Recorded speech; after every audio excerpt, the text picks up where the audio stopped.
Good morning, students. Welcome for today's BOS for your success session on Paper 1 Financial Reporting. Good morning, students. We, on behalf of the Board of Studies, ICI, welcome you to this session of BOS for your success. As you know very well that this particular aspect of BOS for your success, we started from the last time. And this we are going to do it in the coming times also. So be connected with us for all these endeavors of BOS. What Board of Studies is doing for you, it is for the benefit of the students. Please do appreciate the efforts of the Board of Studies and make best use of it. Because what all is being done by the Board of Studies is for the benefit of the students. We are trying to handhold with you through various initiatives of ours. But first thing is that we have, you know very well that we are having the BOS mobile app. If you have not downloaded it, please do download. It is available on the Google Play Store for Android versions and at the Apple Store for the iPhones. So students, if you have done it, share this information amongst your peer groups. Make best use of it because by using this app, you know what all is happening in the Board of Studies and you will be updated with all the latest information which you are required to know. And students, I also would like to tell you one more thing that the BOS mock test series 1 is over for the final exams yesterday, and for intermediate exams it is going to end today. And now in between from today we have started this BOS for your success. After this series is going to get over, from 5th April we are going to start the mock test series 2. Students, if you have not appeared, you have not given your mock test series 1, please do assure that you attempt the mock test series 2. This is going to be very important for you because it is going to acclimatize you as to and strategize also as to how you are going to prepare and strategize your uh, question answers during the 3 hours time. So students, this 3 hours time of exam is very crucial. Even though you know the question paper, you know how to attempt, but till the time you have not attempted the paper in the 3 hours time, you will not be able to complete your exam in that 3 years time, at that 3 hours time. I'm sorry, I just it was a slip of tongue. So these 3 hours time is very crucial. If you practice at home or at the branches or at the regional councils, this mock test series, it is really going to help you in doing very well in the exam. What is really happening is, like, you have studied so many things. You have studied both the groups, and at the in the exam time, you have to recollect what you have studied. So recollection and penning it down is most important. Whichever question you know the best, do it first. Don't start with the most difficult question. Start with the question with which you are really able, you are very comfortable. Another thing is the 15 minutes time, that is the reading time which you are getting. That is very important for you. There you need to know which question to start first with, then which is the second one, and then third one. What will happen if you know how really to move ahead in the exam and how really to strategize that in half an hour time? You have to plan that you have to finish one question. Don't give 1 hour in one question and then hurry up for other questions. That is not really good for you, because what will happen? The best questions you know, if you devote too much time, the questions you do not know that well, you will be having very less time. So this is known as strategy. And if you have done the mock test at home or at the centers, you will be able to plan yourself very well. So students, mock test is very important for you, and all the more this BOS for your success. Convey it to your friends that this is for you only we are doing. Our BOS, own BOS faculty is going to take these sessions. Our faculty who have done the who have prepared the material for you, who have prepared the revisionary test papers, who have done everything for you. Updations, amendments, everything is being done by them. So they cannot be a better person than our own faculty who will tell you how really to strategize, how really to attempt the question, which are the things you have to take care in the question, what are the key points in the question. So Shilpa will tell you all, right? So trust on her. You should have trust. And she will tell you how really to do it. Because she's the one who can tell you that in this question, these are the 7 key points. So she'll tell you, just note down those key 7 points in that question. And then after noting it down, you need to know what is the step, how you need to attempt that. So be very sure. And whatever is coming in your mind, those steps should not be done in the rough. It should form part of your answer because you are marked on your stepwise marking. Even though your balance sheet will not tally, but it doesn't mean that you have done everything wrong. Right? For balance sheet, you have separate set of tallying. You'll have a minimum mark of 1. But for other steps, the marks have been assigned. So all the steps should form part of your paper itself, answer sheet. And try putting the question number and the sub part also, and try doing the parts of that question at one place. If you are not able to do all the parts at one place, ensure when you are doing it later on, it should be properly question mark, should be number should be there with the sub part also. Because what happens is, if you have given, suppose you have written a wrong question number or the wrong sub part, the examiner would not know that what you are really attempting at, right? So you should be clear as to which question you are doing, which sub part you are doing, and all those things should come out very clearly over there, right? So these are the things, these are the key points. And one more thing is, students, that we have also started the classes for intermediate November exam, November 2023. The classes have started from 10th of March. They are being conducted in the morning and in the evening. All those your friends, you convey to them that they should attend these classes. And if you are not able to attend the classes in that particular time slot, you have the liberty to see the video lecture also. But don't make it as a habit, right? Try attending the classes live where your queries will also get resolved at that time, right? And in case you are not able to do it, then see the recorded lecture. And these classes will really help you in understanding the subject. What is the basics about the concepts? First, when you want to do well in your life, so whatever is there in your mind, whatever is the crux of the subject, what are the concepts you should know. If you are very clear about the concept, you are able to attempt well.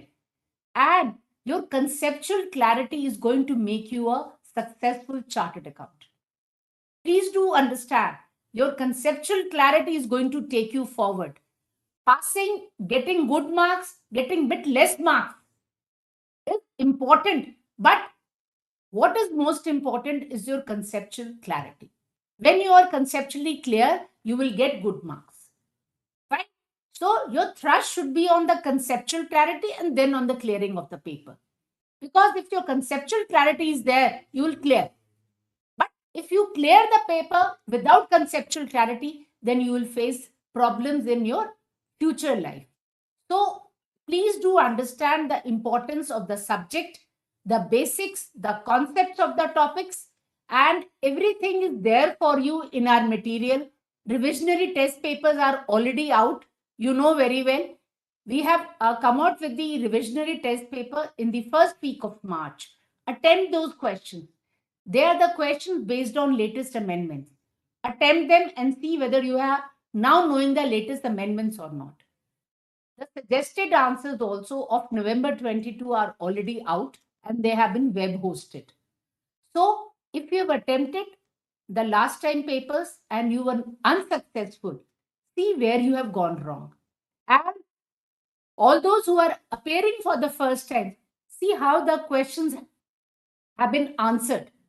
That will make you very, very sure and confident when you go for the exam, right? I'm not talking about one paper, I'm talking about all papers, right? The paper wise tips, paper wise clarity will be given by the respective faculty, right? And Shilpa is there with you. You may pose as many queries as you want, and she'll try to answer all the queries. And you can what also do, in case during this session you are not able to do it, you can always pose your question or your query in the BOS mobile app in the Ask Your Query section, right? The BOS is there with you, and we are there to handhold. Now, what you have to do is we have come one step ahead. You also take two steps ahead, and shake hands with us, because when both the hands will meet, I'm telling you the best is going to come out, right? So, all the best to all of you. Attend these sessions very carefully. Attend the mock test papers.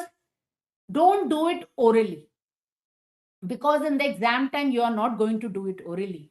Nobody will know, examiner will not know that you know this question very well, because what you have written over there will show that how much you know. So practice, please do the practice, be it with the practical paper or the theory paper. Don't just rely on the calculator and keep on doing. No, pen it down. And the answers, if you feel, if you know the essay, it doesn't mean you are able to write well. So write down, right? Write down what that essay is. You should be very, for this FR paper, you should be very, very careful and know the nitty gritties of each index. How few index are related. So you need to, because question will be asked from you where four index are there, and you need to know how to apply. And this index is mainly, you know the standard, you should know how it has to be reported. So reporting is very important. Rest, I leave it to Shilpa. She's going to do the best for you, pose the questions to you and listen to her. Right? Okay. Then students, all the best, all the best from the Board of Studies side, our chairman, our vice chairman, Board of Studies, our president and vice president, ICI, all are wishing you best of luck.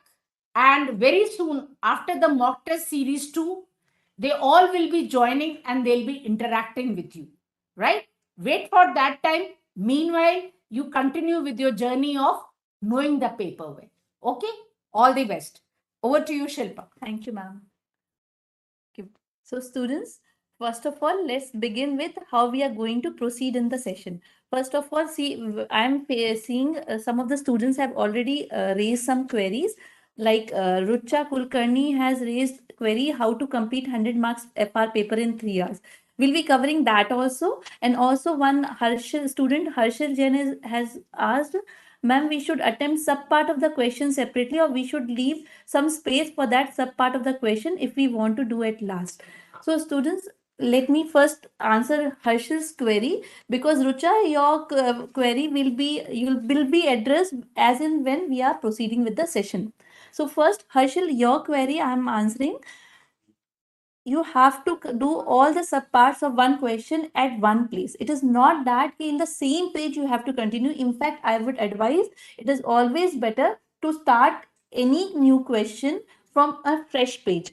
But for making it in continuity, it is very necessary that it should be in sequence. Like if you are attempting question 2A first, then your 2B should also be after 2A. So if you are not able to answer at present, you want to answer it at the end, so then leave an tentative 1 or 2 page depending on the marks of the question and depending on the nature of the question. If it is subjective, I believe one page or 1.5 page will be okay. So on safer side, you leave 2 pages after appearing for 2A. Then leave 2 pages and then start for your next question, either 1, 3 or whatever you want to start with.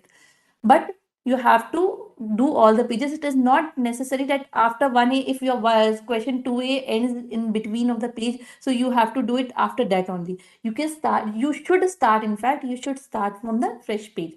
This will highlight that yes, your new answer is, you have started with the new answer. So in that way, the probability that you, examiners skip checking that, or you don't get marks in your that sub part, that will minimize. So it is very necessary, any sub part of the question should start from fresh page, but there should be continuity. Hope I addressed your query, Harshal. Now, the query which Rucha raised, that I'll be addressing along with the session. Before that, what I was discussing, that how we are going to proceed with this session. First, we'll be discussing the key specific points to be taken care while preparing for the examination. Then we'll be discussing what are the important examination tips and how to manage time during your examination time. That is 3 hours, how to manage that, how to complete paper, because most of the students raise the query that they are not able to complete this question paper, the whole 100%, your 100 marks question paper, they are not able to attend in 3 hours. How to do that, how to manage time, that we'll be discussing. And after that, we'll be discussing the amendments which are applicable for your May 2023 examination. Even if after that amendments are discussed, if time permits, we'll be discussing a few questions of RTP, the new questions which we have added in the RTP, that we'll be discussing. That will only if time permits, because our next session will start after 2.5 hours. So they also need some time for shuffling. So we have that limitation of 2 to 2.5 hours. So we'll try to cover as maximum as possible. And meanwhile, I would request all of the students who are viewing this, who are watching this video, this session, please raise all your doubts, even if they are silly. Do come with that. I'm not going to mind anything. I'm there to help you for small and each, even for the minute and small things. So raise your queries, whatever it comes to your mind. As soon as I complete the topic, I'll be taking up. So let's start with first point, that is BOS for your success. Key points to be taken care while preparing for the examination. How to manage time to complete 100 marks, that will be covering after that. Thorough and in-depth see, because it is Indies, and Indies are, they are not very they are not very judgment based, they are principle based standards. So it means a general guidance or overall broad guidance is given in the Indies, that can be applicable in different scenarios. So scenarios, every time scenario which will crop up may be different or maybe new. So to tackle with those scenarios, to those issues, it is very necessary that you have that conceptual clarity of the of Indies.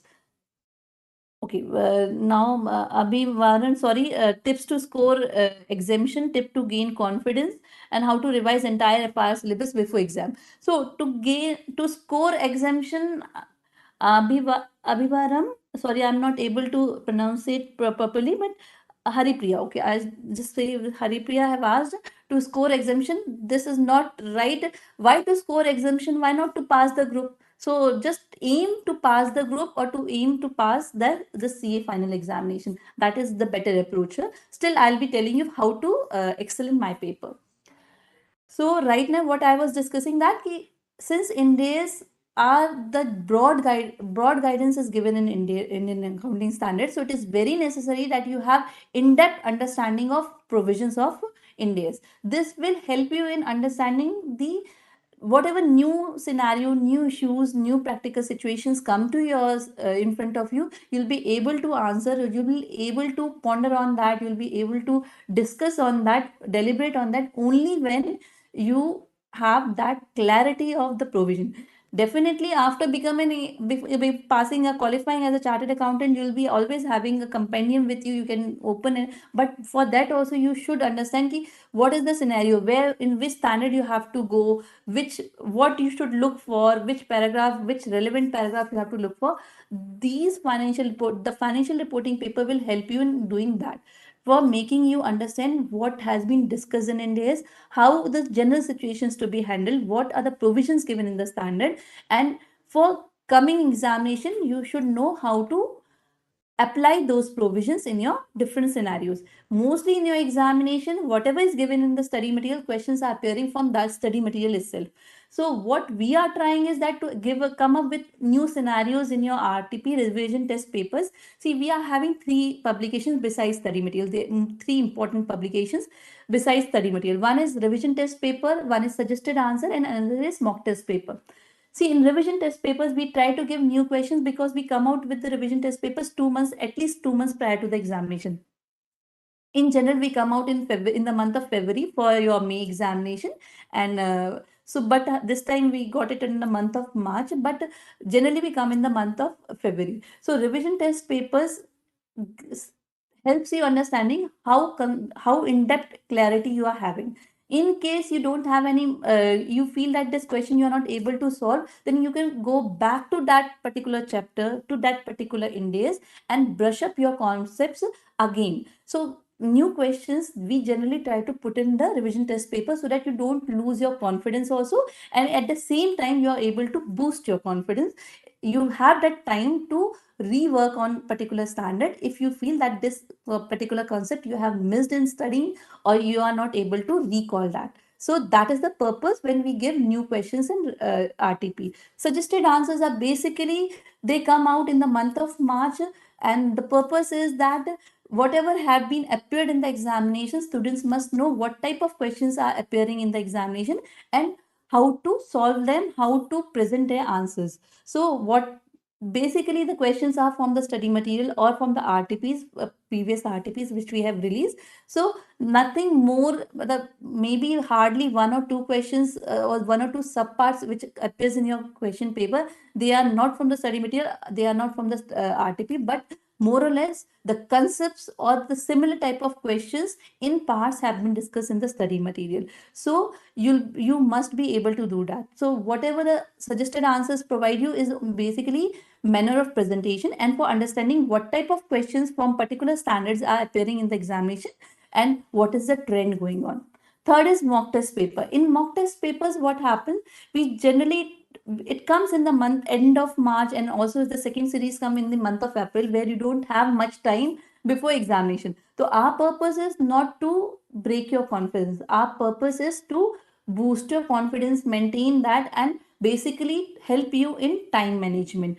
If you earnestly do those you appear for mock test papers in those 3 hours, you'll find that whether you are able to complete the mock test paper in 3 hours or not, whether you are able to complete the paper in 3 hours or not. In that situation, how to manage time, how to increase your speed, and what kind of questions which you have already studied, still if it appears in the examination, how you will be able to appear for that. That is the purpose of mock test paper. So there we don't try to experiment much. We don't try to give new questions. We basically play with already whatever the questions we have given you in the study material in the RTP, to see that how the level of preparation is and what is your time management preparation.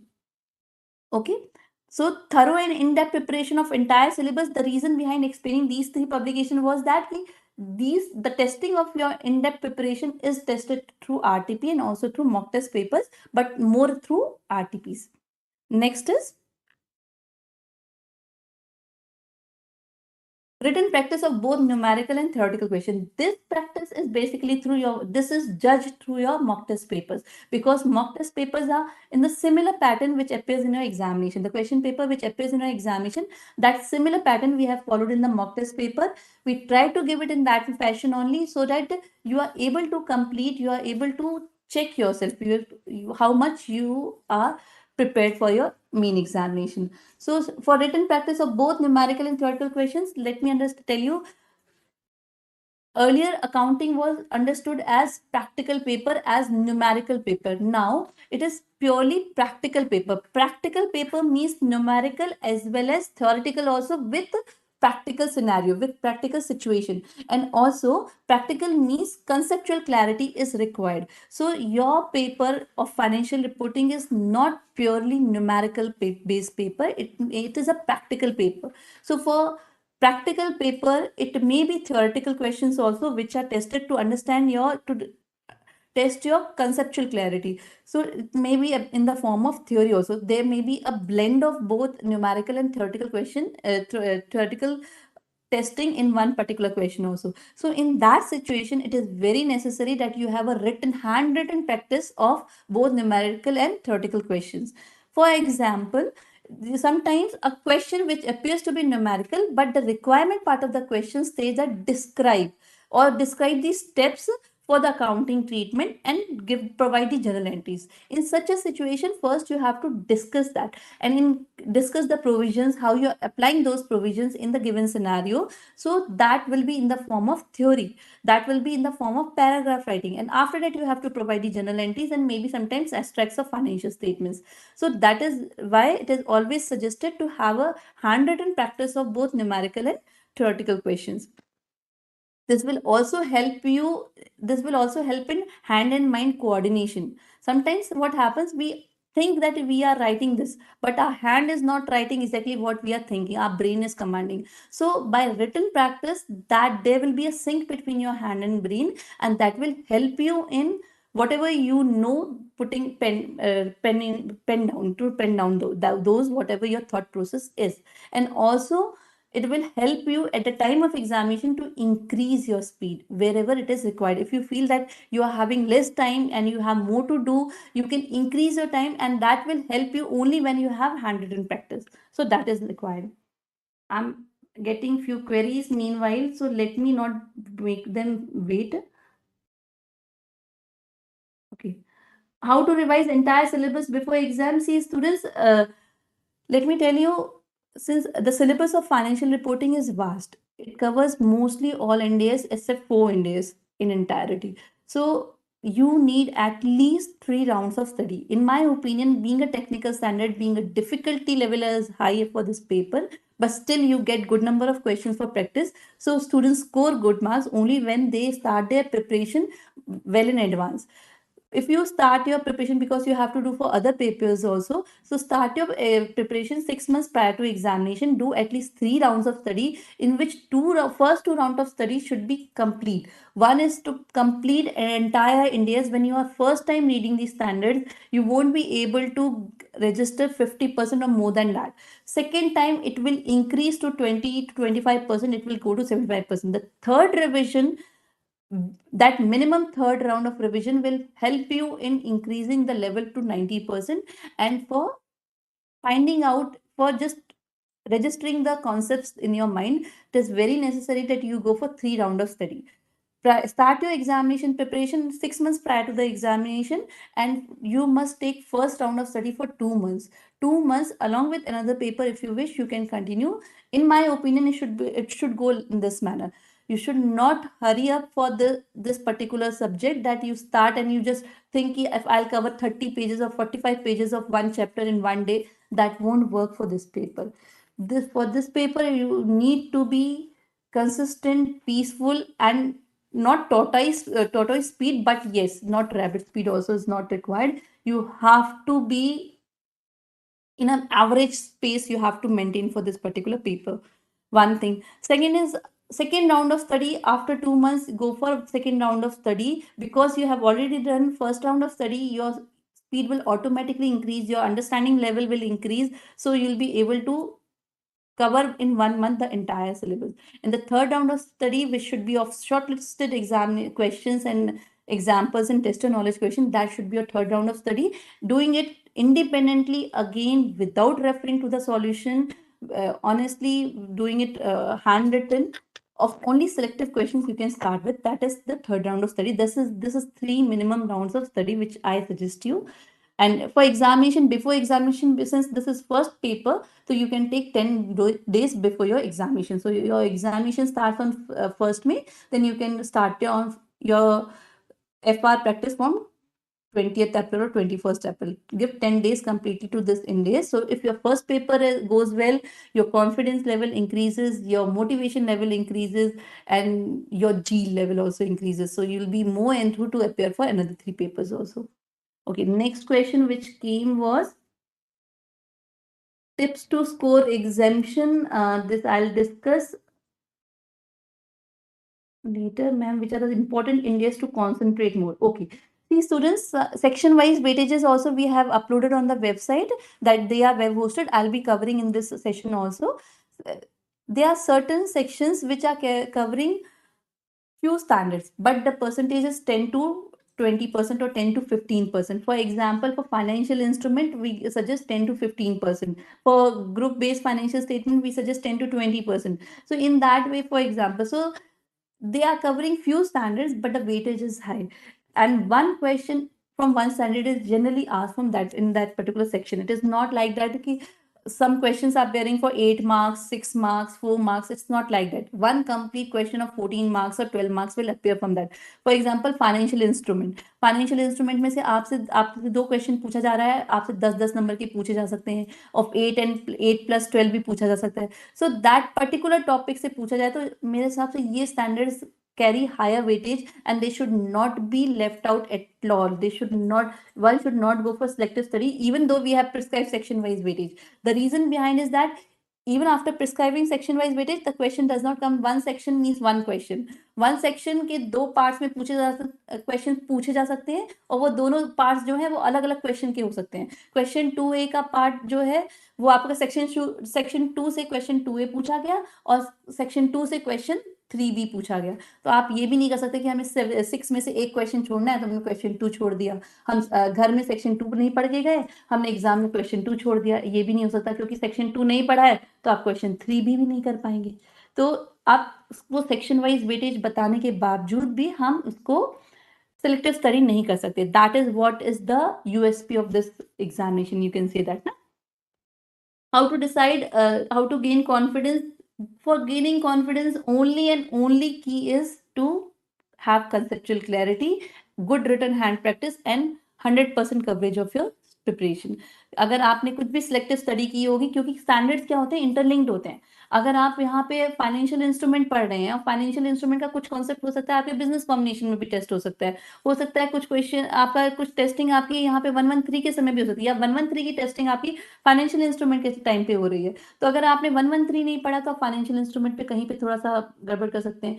तो 100% study से ना आपको confidence रहेगा. आप particular कोई भी standard अगर छोड़ के जा रहे हैं ना, तो उसका एप्लीकेशन दूसरे स्टैंडर्ड पे आएगा, और दूसरे स्टैंडर्ड को आपने पूरा पढ़ा भी होगा तब भी आप कहीं ना कहीं कॉन्फिडेंस 100% नहीं गेन कर पाएंगे. तो it is very necessary that 100%. दो I am standing in the month of March and the end of March, and I'm asking you to prepare. So I'm assuming that ki all of the students who are watching this are sincere, are serious for their studies, and they have started preparation well in advance.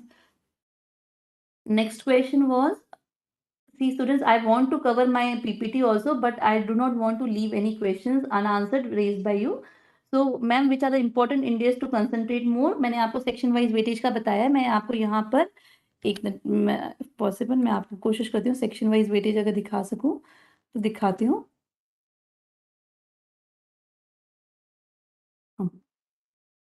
Section wise weightage I opened. Yes, this is the section. Hope you are able to see on my screen. This is the section wise weightage.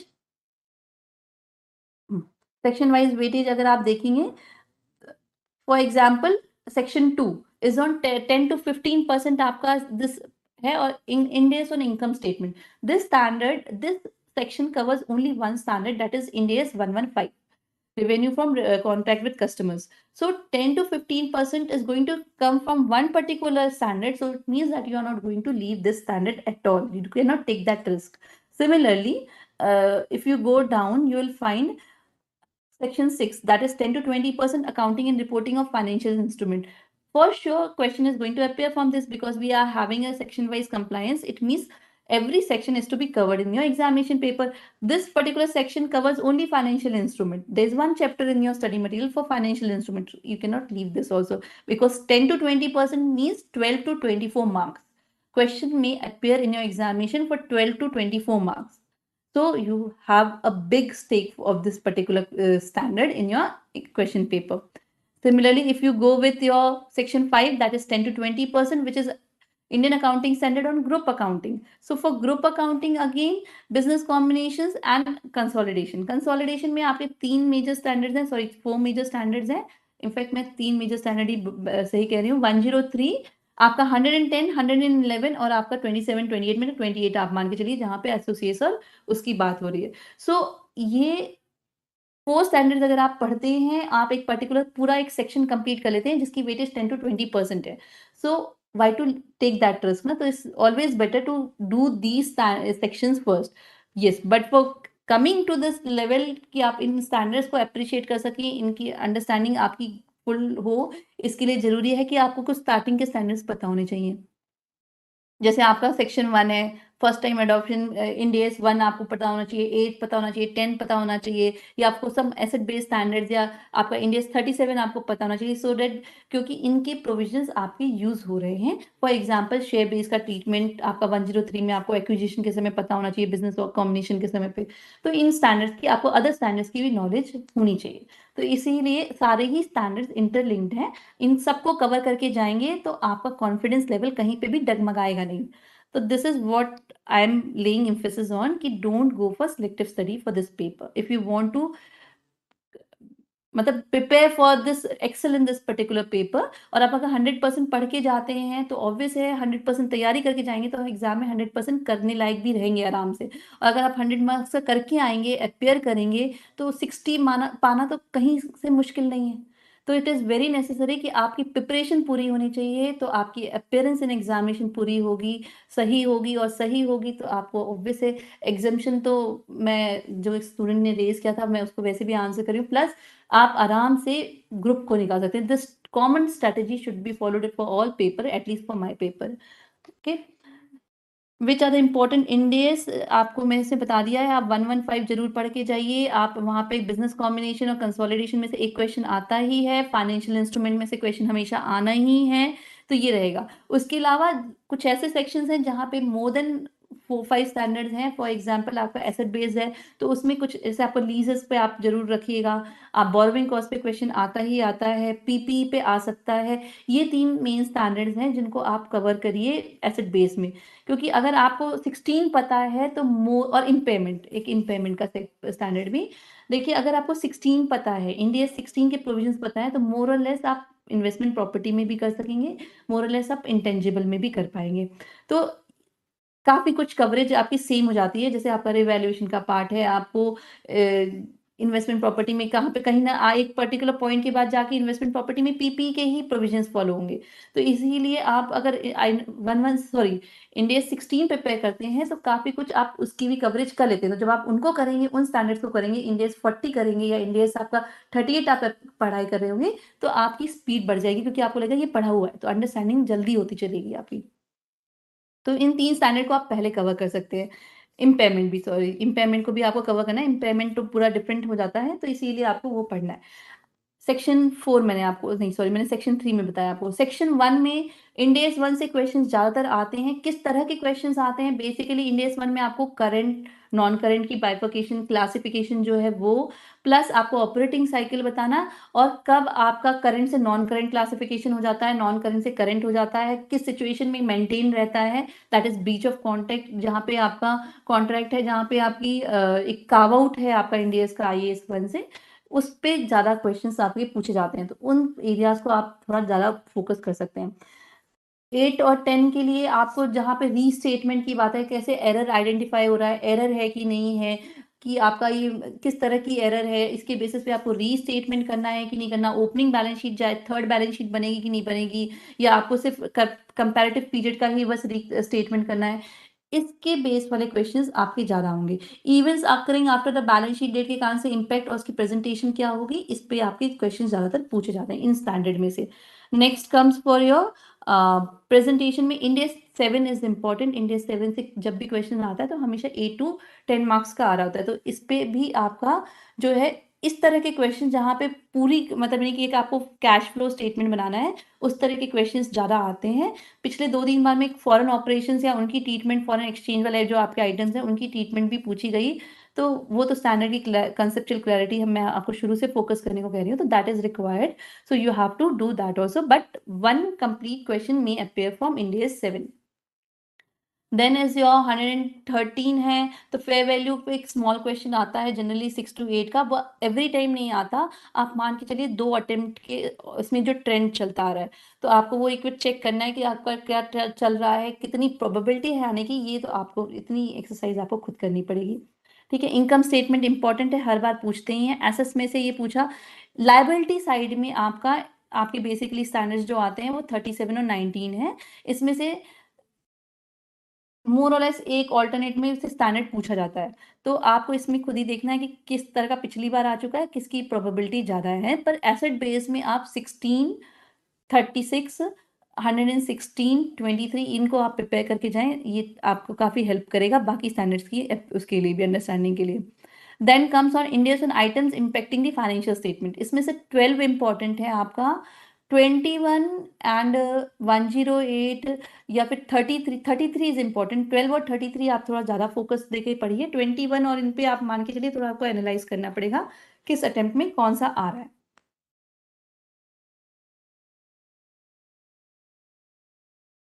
Okay, उसके बाद आपको मैंने financial instrument और वो बता दिया है। Analysis तो सीएसआर में से अगर एक बार सीएसआर का क्वेश्चन आया तो एक बार आईआर से आ जाता है, इंटीग्रेटेड रिपोर्टिंग से। Otherwise CSR should be more focused then your इस बार, क्योंकि अमेंडमेंट है आपकी सीएसआर की। तो आई एडवाइज कि एक बार सीएसआर आप जरूर देख लीजिए। Will discuss the amendment also. Okay. Now the question was how to decide how much content should be there that should be included in a particular answer. How to decide the length of the answer. See, it is purely based on your marks. कुछ तो एक है कि कुछ minimum requirement है, आपको देनी ही है स्टैंडर्ड में, बिना उसके आंसर आपका कंप्लीट नहीं होगा। लेकिन कई बार आपको लगता है कि आपके पास है कि आप कट डाउन कर सकते हैं थ्योरी, तो आप मार्क्स देखिए। अगर आपका और वैसे भी एग्जाम आपका ये थ्योरेटिकल अंडरस्टैंडिंग या थ्योरेटिकल राइटिंग का कंपटीशन तो है नहीं आपका। आपको तो यहाँ पे बेसिकली टेस्ट किया जा रहा है कि आपकी नॉलेज कितनी है इस पर्टिकुलर एरिया में, इस पर्टिकुलर प्रोविजन के लिए। तो अगर आपको लगता है कि उसको आप ब्रीफली भी लिख के सब बातें लिख सकते हैं तो आप उतना लिखिए। To the point answer is always appreciated. It is not that कि ये ऑडिट का पेपर तो है नहीं कि आपको तो शायद थोड़ा बड़ा भी लिखना है तो आपकी वो डीपर अंडरस्टैंडिंग चेक करें। आपकी to the point understanding check करना है। कीवर्ड्स इंपॉर्टेंट हैं। आप कई बार बड़े बड़े सेंटेंस ना लिख के अगर आप उनको बुलेट में लिख रहे हैं, फ्रेजेस में लिख रहे हैं, पर आपने कीवर्ड्स इंक्लूड किए हैं अपने आंसर्स में, तो वो आपकी अंडरस्टैंडिंग को बताता है और आपको उस पर मार्क्स मिलेंगे। फॉर एग्जाम्पल मैं आपको दे रही हूँ, इंडेक्स 37 अगर आप कर रहे हैं तो वहां पे आपको ये है कि पॉसिबल आउटकम है, प्रोबेबिलिटी कितनी है आपकी, आप सर्टेनिटी है कि नहीं है, रिलायबल मेजरेबल मेजरमेंट है कि नहीं है, ये सारे आपके कीवर्ड्स हैं। आप बड़े बड़े सेंटेंस ना लिख के अगर आप इन छोटे छोटे पॉइंट्स में भी लिख देंगे तो भी आप इक्वल मार्क्स फेच कर सकते हैं। आप ये चीजें आपको पता होनी चाहिए कि क्या आपको लिखना है। आप बहुत एक्सप्लेनेशन लिखिए पर कीवर्ड्स नहीं लिख रहे हैं, कई बार इंटरप्रिटेशन गलत हो जाती है, तो वहां मार्क्स आप लूज कर रहे होते हैं। तो डिटेलिंग की जरूरत नहीं है, थियोरेटिकल में टू द पॉइंट रहिए, पर हाँ मार्क्स को देख लीजिए। न्यूमेरिकल में तो मार्क्स का उसे है नहीं, थियोरेटिकल में सपोज करें जहां पे आपको फॉर एग्जाम्पल आपका 8 मार्क्स का क्वेश्चन पे है सॉल्यूशन, आपको 8 मार्क्स उसमें प्रिस्क्राइब है, तो डेफिनेटली कुछ सोच के उसको 8 मार्क्स का दिया गया होगा। उसमें इतनी रिक्वायरमेंट होगी कि 8 मार्क्स का देना है, क्योंकि आपकी स्टेप मार्किंग होती है। तो आपको पहले तो आइडेंटिफाई करना है कि कौन से स्टेप्स हैं जो कि कंपलसरी हैं, जिनके मार्क्स होंगे, जिनकी वेटेज होगी। तो आपके हर एक कैलकुलेशन, हर एक न्यूमेरिकल की मान के चलिए हाफ से 1 नंबर की वेटेज होती है। तो आपको जहां पे भी कैलकुलेशंस हैं वो आपकी होनी चाहिए which are supporting to a theoretical answer also. Theoretical answer को सपोर्ट करने के लिए कई बार आपको कैलकुलेशंस भी देनी होती है, तो दे कैरी मार्क्स। तो वो आपको एक बार खुद आइडेंटिफाई करना पड़ेगा कि इसकी क्या वेटेज है, तो उसके हिसाब से आप करिए। टू द पॉइंट है, थ्योरी में बहुत डिटेलिंग करने की जरूरत नहीं है, पर प्रोविजंस के कीवर्ड्स जरूर यूज करिएगा। That will help you in fetching marks. How to build interest in financial instrument. I understand, I can really understand कि फाइनेंशियल इंस्ट्रूमेंट काफी टेक्निकल है, थोड़ा सा कंफ्यूजिंग भी होता है। टू बिल्ड इंटरेस्ट के लिए आई सजेस्ट कि आप एक बार एलवीसी के लेक्चर्स देखिए। एलवीसी के लेक्चर्स जो हमारे हैं, लास्ट टाइम हमारे कपिलेश्वर भल्ला सर ने लिए थे बैच 5 में, उसके पहले हमारे अमित जैन सर ने लिए हुए हैं। ये सारे यूट्यूब पे अपलोडेड है, अभी भी आपके यूट्यूब में है, and they are really very good. It will create your interest in your, खास करके आप अगर आप बैच 4 में अमित जैन के वीडियोस देखिए, वो बहुत हाईली अप्रिशिएटेड वीडियोस हैं। आपके फाइनेंशियल इंस्ट्रूमेंट में काफी डिटेल क्लासेस हैं, उनका जो स्टाइल ऑफ टीचिंग है वो आपको एक ही चीज को इतनी बार रिपीट कराएंगे कि इवन आपकी जो टेक्निकल डिफिकल्टी है ना वो भी आपके दिमाग में कहीं ना कहीं बैठ जाएगी, क्लैरिटी आ जाएगी। तो और लास्ट टाइम आपके कपिलेश्वर भल्ला सर ने पढ़ाया, उन्होंने स्टडी मटेरियल से लेकर आपको पढ़ाया है, कनेक्ट किया हुआ है। ये आपको कुछ टॉपिक्स जो आपके डिफिकल्ट होते हैं ना, उसमें हमेशा एडवाइस होती है कि आप एक बार लेक्चर सुनिए। सेल्फ स्टडी से पहले एक बार लेक्चर सुन लेंगे या उसका बैकग्राउंड ओवरव्यू आपको पता होगा ना, तो आपका इंटरेस्ट बन जाएगा। एक बार फाइनेंशियल इंस्ट्रूमेंट के जो बेसिक्स अगर आपके क्लियर हो जाते हैं ना, तो वो चैप्टर पढ़ना आपके लिए बहुत ईजी हो जाएगा। और financial instrument I understand is a lengthy chapter, थोड़ा टेक्निकली हाई लेवल भी है उसका। तो उसके लिए आपको दो, that is the reason why I am saying कि आपको 3 राउंड ऑफ स्टडी चाहिए, कि कुछ स्टैंडर्ड्स आप एसेट बेस्ड स्टैंडर्ड्स जल्दी आप कवर कर सकते हैं, पर कुछ स्टैंडर्ड्स जिनकी technical level difficulty level high है, जैसे 115 है आपका फाइनेंशियल इंस्ट्रूमेंट है, तो इसमें थोड़ा आपको टाइम ज़्यादा डिवोट करना पड़ता है, अंडरस्टैंड। पर एक बार लेक्चर्स देखेंगे, आई am very sure, I am very confident कि आपका इंटरेस्ट अपने आप ही उसमें डेवलप होगा। How to build interest, ma'am? Can we write working notes before final requirements of question, or we should leave pages like in exam में? देखिए, suggested answer, क्योंकि ये पब्लिश्ड मटेरियल है, तो we follow a pattern, but for examination ऐसा नहीं है कि आप वर्किंग नोट्स बाद में ही करना है आपको। आप वर्किंग नोट्स आपको देने हैं, दैट इज रिक्वायर्ड कि आपको वर्किंग नोट्स आपको देने हैं। आपका आंसर सीधे आप कोई फिगर पे अराइव हो गए विदाउट सब्सटैंशिएटिंग दैट कि how it has been arrive, तो आपको मार्क्स नहीं मिलेंगे। वर्किंग नोट्स आप पहले दीजिए, बाद में दीजिए, इसमें कोई इश्यू नहीं है।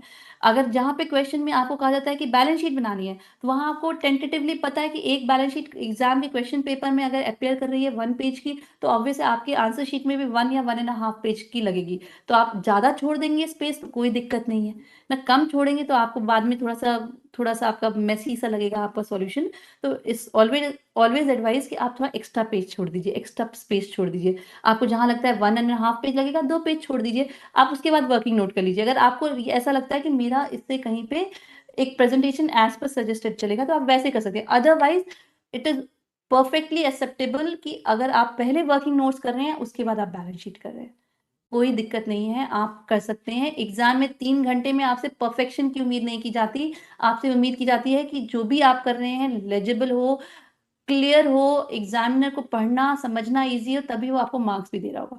तो वो प्रैक्टिस आप करिए। आप वर्किंग नोट पहले भी दे देंगे एग्जाम में, आपके मार्क्स नहीं कटने वाले हैं। प्लीज उसको ये, इससे कोई सीक्वेंस से कोई चेंज नहीं आएगा। I am very sure for that. दो examination department, checking department different है बीओएसएम, पर जितना हमने अभी तक ऑब्जर्व किया, ऐसा कोई इशू इसमें नहीं होता। Then is, ma'am, can you please continue the session in English? Cannot understand. Okay. Okay, Aloshe, Abraham, sorry, I should have taken care of that.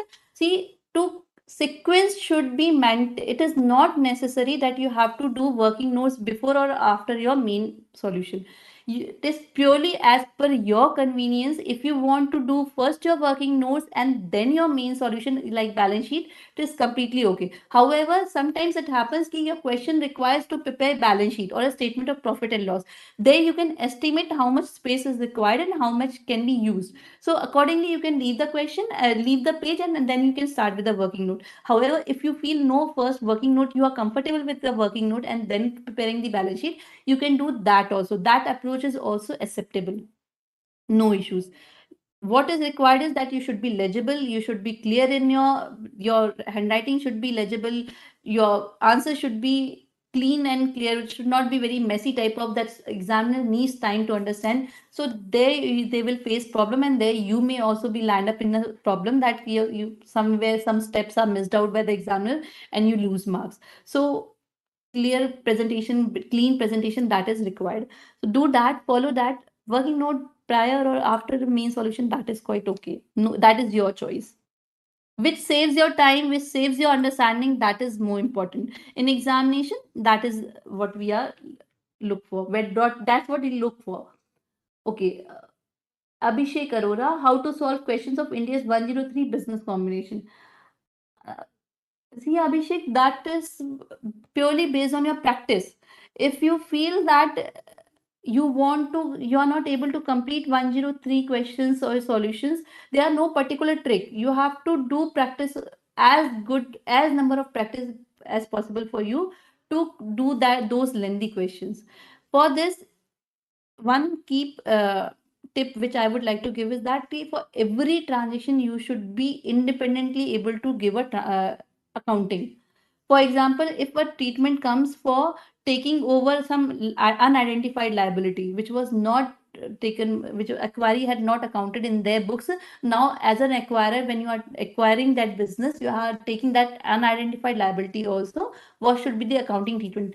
Independent, isolated, you should be knowing that accounting for one particular transaction. If you know the accounting of each and every transaction, clubbing them together, preparing in one business combination is always that you'll be able to do it, because that will lead to conceptual clarity. So start with one basic tip, that for every transaction you should be aware what is the accounting treatment. That will help you in solving this such type of question. And as good number of practice you do, you'll be more confident for solving those 103 questions. 103, 115, 116. 116 also have lengthy numerical questions. So in that case, the practice is required for such type of questions. 110 also. Okay, Viraj Desai, English language. I hope now I am okay.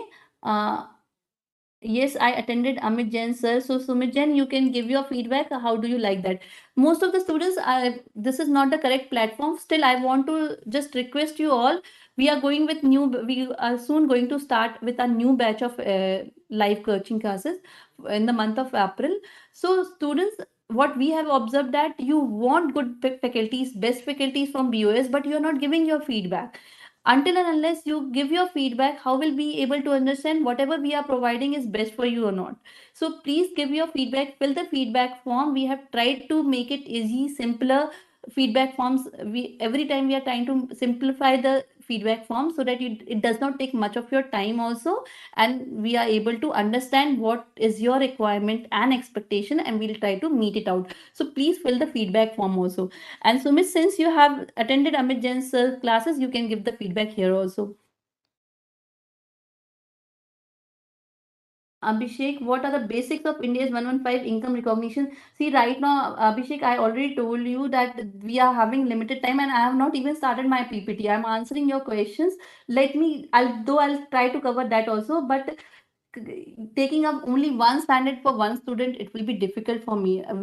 You can please go through the live coaching classes lectures of India's 115.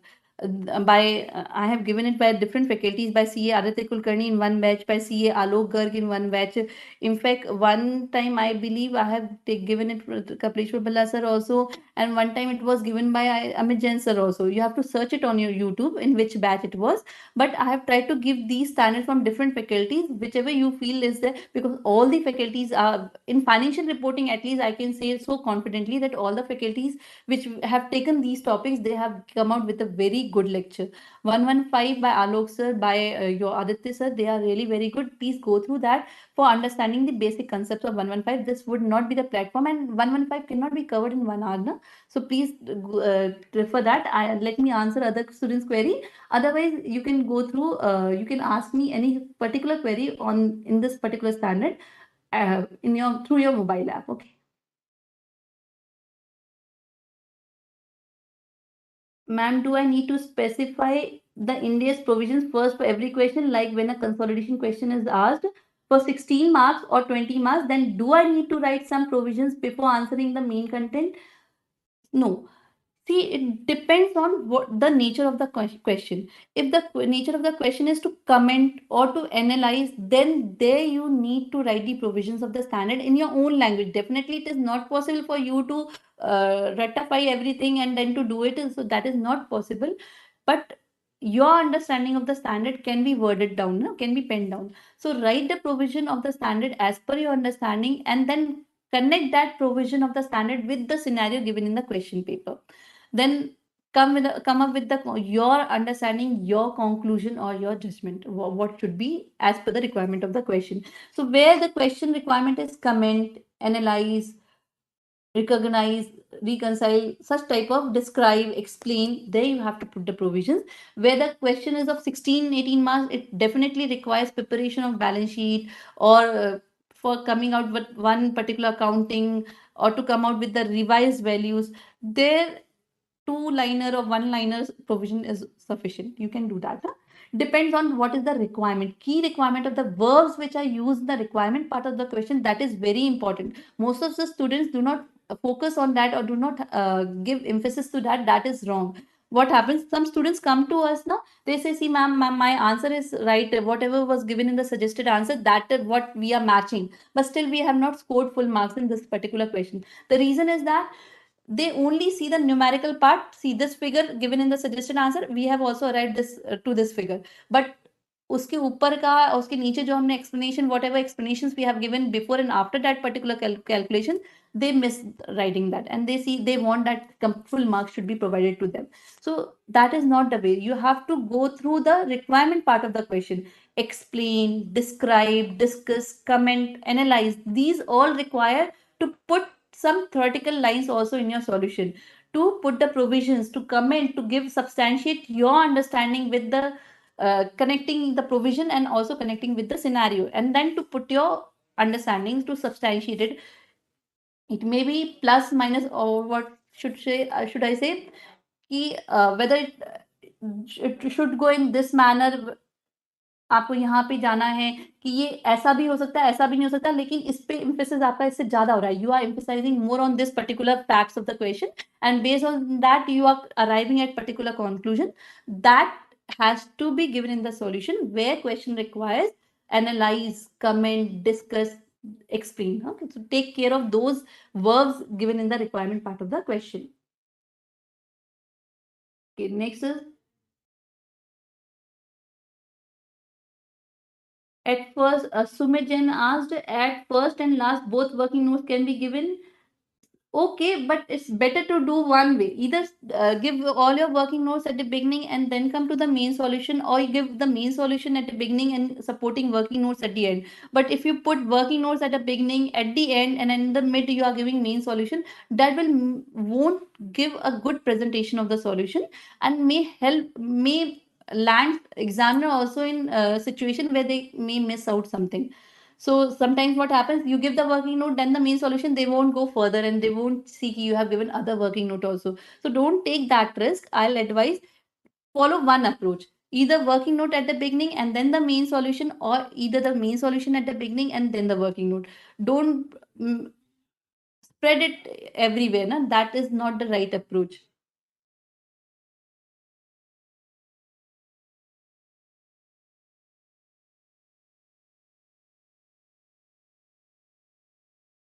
Okay, Viraj, I'll take care. I'll try to be cover this session mostly in English.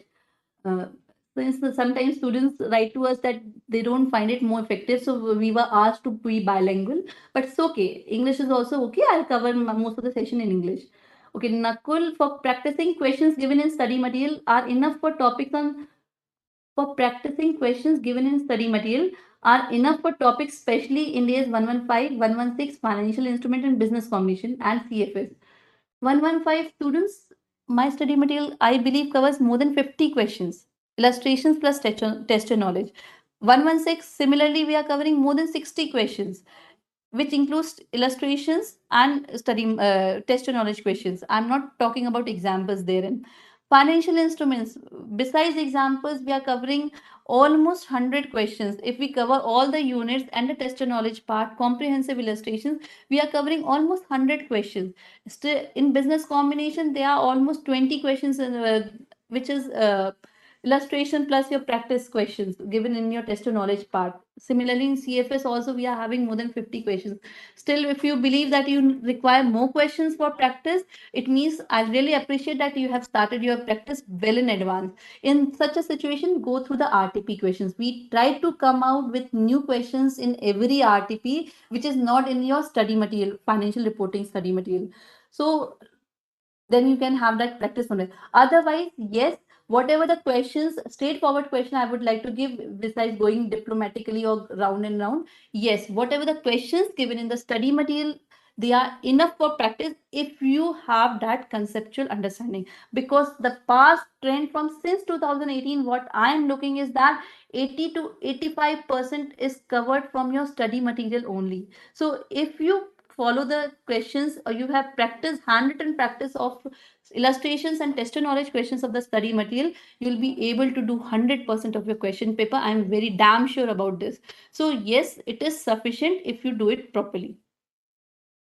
Amit Jain sir, concept Okay, Sumit Jain has given the feedback. Amit Jain, sir's conceptual clarity and method of teaching with revision of previous session was really good. Okay, so students, this is the feedback given by one of the student among you only. So you can believe on that, have trust on that, and just go through those lectures, and you can also develop your own opinion on that. Na?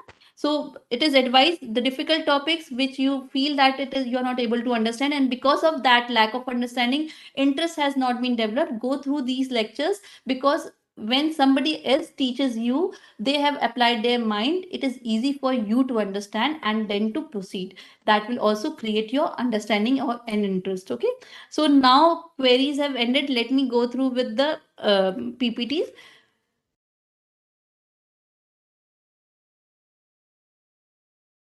I was in the ppt only. Okay. So these are the basic tips. Some of them might have been covered while discussing while addressing the queries of the students. Written practice of both numerical and theoretical questions are must.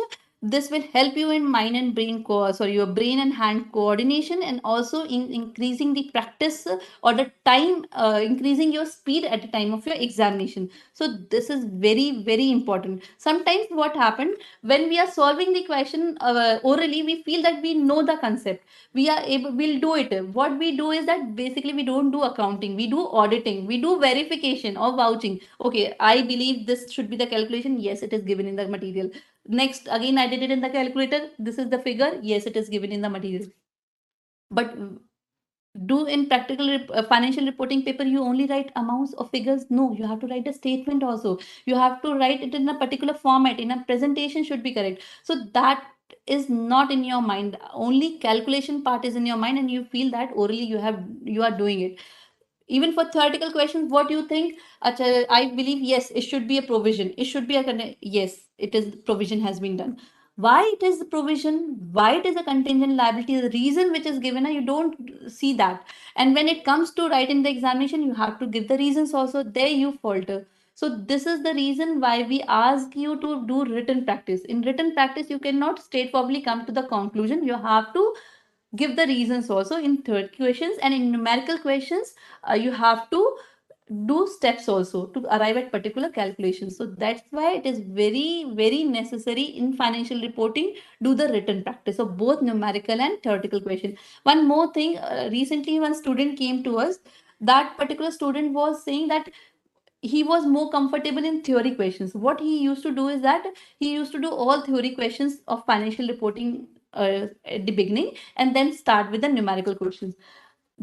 He was always that he finds that the question paper was lengthy and he was not able to complete 100%. What happens, that first question, which is the important question of 16 marks or 15 marks, he used to do at the end. So student, what I realized, that in theory questions you can decrease your quantum of whatever you are writing, but in numerical questions you cannot decrease the quantum. You have to arrive at the totaling, the tallying of the balance sheet. For that you have to give all the figures. There you cannot curtail something na, कि ये हम skip कर जाते हैं, we skip this, we skip that. That is not possible.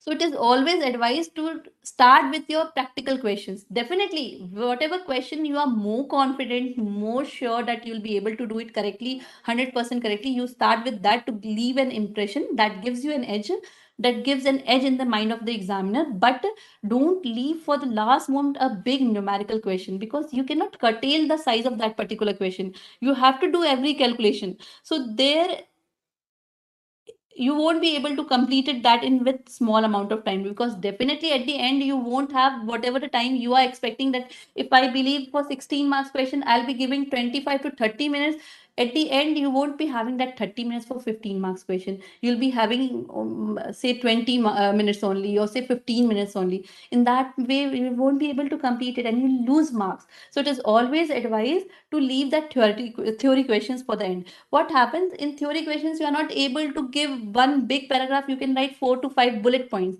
That will also help you, because I told ki what is important are keywords. If you mention keywords in your solution, you'll fetch marks. I'm very sure that you'll fetch marks. It is not necessary to give big paragraphs in your answers. Your understanding for financial reporting is your to the point, not theoretical understanding. We are not writing essays here, na? So don't believe that you have to give big solutions, even if it is of 8 marks.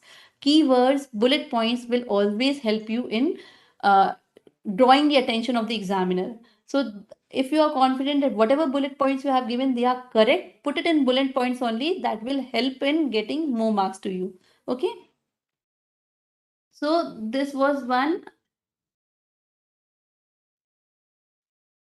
Okay. Nakul, I'll come back to you later. Let me just complete my slide. Written practice, this slide I have covered, alternates alertness while computation. See, students, what happens sometimes we are in so hurry that we don't even realize that we have not taken right amount from the question paper, right figures from the question paper. So that alertness is required. Sometimes happens we have to say 566 and sorry 565. We have done 566, or we do it 556. So this type of error is very general, very common, and to avoid that, it is very necessary that it is very necessary that you are alert while doing your computation. My personal experience also, when I was doing my CA, it happened with costing paper. At one place it was variable and it was fixed percentage. I just jumbled up the percentage, but thankfully that same calculation was used in the later part of the question. There I realized the same figure is not matching what came in the first page for variable consideration, variable overhead, that was not coming in the second page. I again rechecked that with the question paper. I found my mistake. So I knew the concept, but the figure I have not taken it correctly from the question paper. That would have make me in the problem losing marks. But thankfully in the second part I was alert, so I did it. So this type of error generally happens. Students do it. They have to do addition. They by mistake they do the subtraction otherwise also, or they use the wrong figure, wrong percentage. So be alert while doing the computation part. Follow proper formats. This is also very necessary when you are when you are drawing the balance sheet or when you are drawing the statement of profit and loss, because there your division 2 to schedule 3 to the Companies Act, that is required to be followed. So students, you have to follow that format. You know everything, but you're not following the proper format. That will also not help you in fetching marks. For example, you are at your place, you are in a home, you have a almirah, everything is placed in your in a particular shelf. If you mix match things na, so it will be messy and it will not help you at the time of evaluation. When examiners do, they won't be able to find everything na. They'll see, acha, this under this head it should be given, nahi diya तो गलत ही है इसका मतलब. They won't, why will they take that pain to see कि आपने ये हो सकता है कहीं और लिखा होगा. नहीं करेंगे ना वो. आपको उस पर्टिकुलर हेडिंग में they will see, and if you are not giving under that heading, it means you don't know. They will believe that, and that is there, because if you're not giving under that heading, it means you don't know, you don't understand the importance of that particular heading. So please take care of that. Follow proper formats, that is important, and that carries weightage also. Preparation of working notes, this is just to understand ki how much you know, how you have arrived, whether you have applied proper provisions or not. This is ultimately reflected in your working notes, through your working notes. So working notes are important. Quoting of India's name and number along with the paragraph numbers, they are not required. We do not want any ratification in the examination. We want understanding of the concepts. So if you don't put the name of the standard, if you don't put the para numbers of the standard, it is completely okay. You, even if you don't know the name and number of the standard, write as per India's and do it. That is also acceptable. So don't worry on this particular part. Quoting wrong index number or wrong para number will lose marks. So better to not write it. Provision should be correct, huh? Not the language of the wording, but yes, broad understanding of that provision should reflect in your answer. How to manage time in the examination? Student first query was how to complete 100 marks paper in the examination. For this, I am just telling how to manage time in the examination.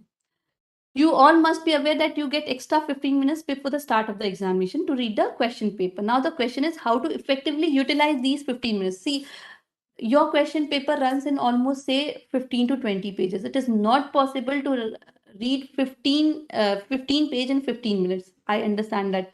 So it is not, but you can give the glance. You know that which topic you have prepared well versed, and you are thorough with particular topic. You can find out in glance that this is the question, this is the standard. You are well prepared. For example, you are well prepared with your uh, India 16 quiz. So if you find any question on India 16 appearing in the examination, that particular question you can study in detail. Otherwise, just have a glance of the standards which have been tested in the examination. Understanding that which particular question belongs to which standard, that is also a 10% work job is done.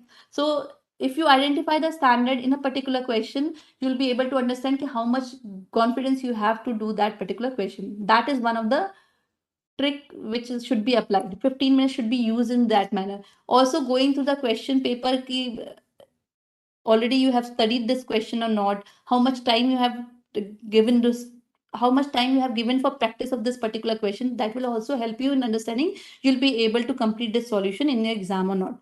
So choosing of that particular first question which you are going to appear in your right in your answer sheet, that can be strategized in your 15 minutes. That prior to your answer sheet, the 15 minutes which is provided to you to read the question paper, that 15 minutes should be utilized for glancing the question paper, identifying the standard, and which question you feel you are most confident to start with. That is that 15 minutes should be utilized for such type of strategy. Hmm.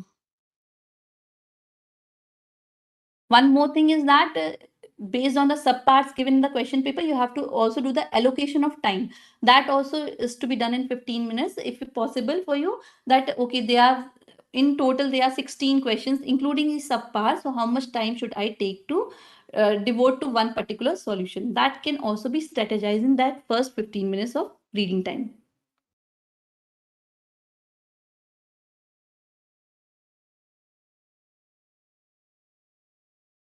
Okay, one thing that one should be that if question is of 4 marks or 5 marks, please don't go for lengthy answers. That is not required in your financial reporting paper. So please avoid that. Adhere to the estimated time kept for each question because this will help you in completing the 100 marks question paper in 3 hours. This is very necessary. Those students who in general do not succeed in this particular paper, they always find with this complaint that the paper was lengthy and we were not able to do it. However, those who excel in this particular paper, they will never come with that ki I was not able to do my question paper. Students come to us who get exemption and they want guidance for other papers, but still they say I was able to do it in 3 hours, all my questions were completed. So it is very subjective. It is not a general statement given by every student who even scores good marks that they are not able to do the 100 marks paper. It is not like that. So it what implies is that paper is not lengthy. It is basically your preparation level which makes it lengthy or to the mark. So that is basically your preparation level. Tips for examination. This I have already discussed. Use of proper formats, adequate working notes, answer the questions with due emphasis on the provisions of Indian accounting standards, state the assumption. Generally, we try to mitigate the assumptions. The examination department are also coming with the solutions, with the questions which are very clear in all aspects, and there is lesser scope of assumptions. Still, if you find there is a scope of assumption, please mention that assumption very clearly at the beginning of the accounting treatment which you are going to give based on that assumption. Matching of requirement of the question with your answer. Question is asking for presenting your answer in the balance sheet and you are giving it in a theory form, you are giving in the form of journal entry, that won't suffice. If it is asking for your presentation in the financial statement, it means it is required to give extract of balance sheet or extract of your statement of profit and loss. So what is the requirement of the question that should match with the solution? This is very important. Students generally lay less emphasis on this, but it is important. How to improve marks in the examination? When you start writing the answer, first write the answer which you know the best. We have already discussed that. Moreover, you should attempt all the subparts of the question at one place. You should not answer different subparts of a question at different place. This is everywhere you will, every time you will discuss this. For this, I have already advised you. Those who have joined late in the session, let's understand this. It is not necessary that in the same page, after if your for example, your 1A completes at the bit in the mid of the page, so you have to start your 1B at after that. No, start 1B from the fresh page, but in continuity to 1A.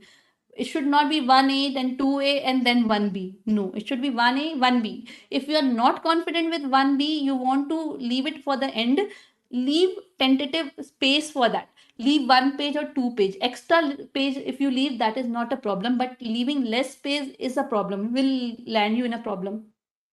So it is always advised to leave extra page. If it is you are not sure how much page is required, leave extra page. At the end, you just cut it down that page and write PTO, please turn over. That is okay. But don't do that 1A, 2A, and then 1B. That is not advisable. That is not, in fact, that will help, may lose marks also. They may not evaluate also. So don't do that.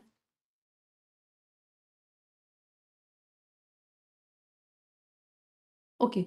Last minute revision. For last minute revision, what are the hand holdings by BOS that I'm is given in this particular slide? One is capsule for quick revision. If you go through the student's journal, every issue of the student journal is devoted with the final one paper of with these with the capsule or the summary charts of one paper of financial, one paper of final level, one paper of intermediate level, and one paper of foundation level. For final level, after 2 or 3 attempts, you'll get financial reporting paper or financial reporting summary charts of particular indices that you can refer.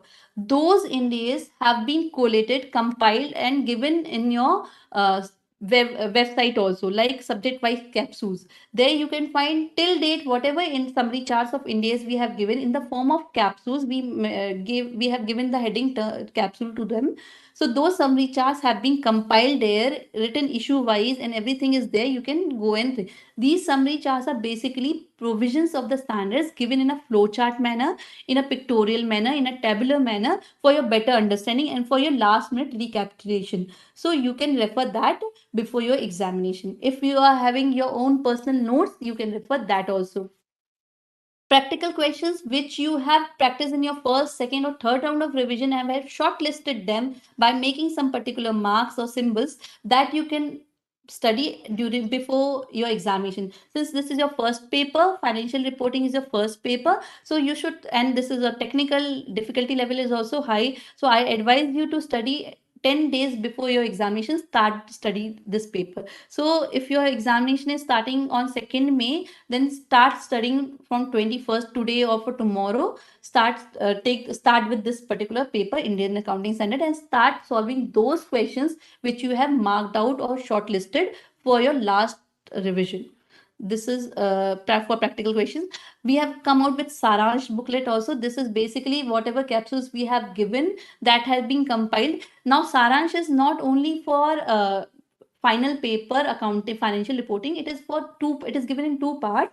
Part one is accounting, that is basically dealing with accounting standard, and part two is Indian Accounting Standard, Ind AS. So you have to refer Ind AS for your examination. Part two, that is a separate tab there on their website, where there's subject wise capsules are given on the BOS knowledge portal. There you will click, you will find foundation, intermediate, final, and then Saransh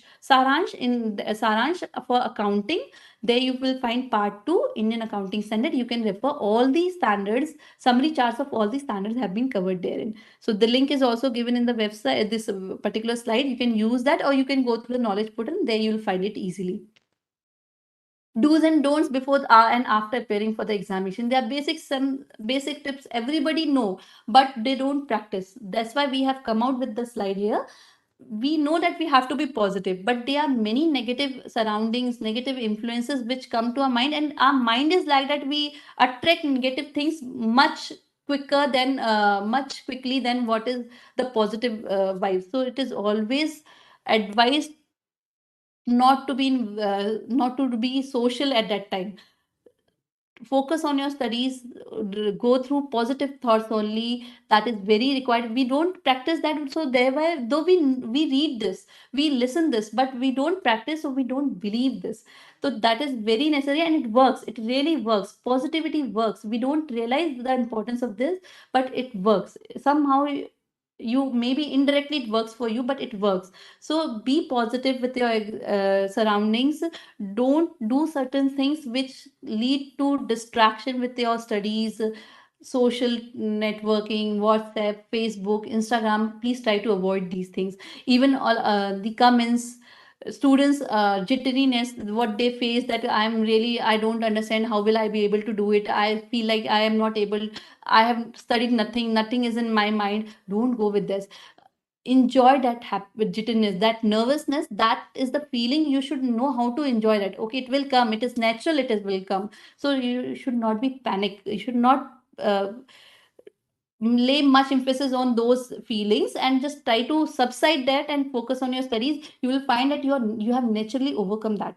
So these are the do's you have to do. Plan your studies and revision a day before the examination. What is to be done 6 months prior to the examination, 3 months prior to the examination, 2 months prior to the examination, 10 days prior to the examination. You should have that planning in your mind, because planning, when executed properly, it will always lead to success. So that is important. Do that. Take proper sleep a day before the examination. You plan that I'll sit for 16 hours, but you have not taken a sleep, 8 hours sleep before that. So you won't be able to effectively bring the output in those 16 hours. So it is very necessary that you have good sleep before that. Eat decent and balanced meal at the right time. Do not skip the meal. That is also very important. Otherwise, if you eat less, your mind will always thinking, uठte hain, khate hain, chalo, let's have a break. So for not to avoid that feeling, it is necessary that you have a balanced meal so that you can sit long. Do not use any kind of social media. Enjoy the jitteriness. Even if your performance in the examination was not as per your expectations, forget about it. Don't discuss with others, because all others will say that they were able to do it and you were not able to do it. This is more painful. So to try to avoid such situations, just don't discuss your performance. Focus on your upcoming paper. That is important. Do not compare your performance with your peers, because everybody's mind state of mind may be different in your examination, and whatever have been done is not in your control. So not to think much on it. Okay, now we'll discuss the amendments. Let me take some questions and we'll discuss the amendments.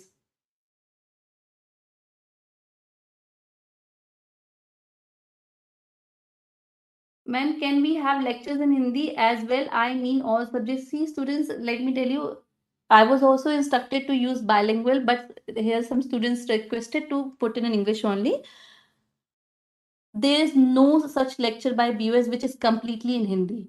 There are lectures, live coaching classes, which is in bilingual. Both the languages have been used. If you are watching those sessions live, you can request the faculty to speak in English or speak in Hindi, or explain that again in Hindi. That can be done, but purely Hindi lectures by BOS is not provided, because we work on pan India basis. So there are students who are from North Belt also, and there are students who are from South Belt also. So we have to cater both of them. So bilanguage, two languages, both English and Hindi is used.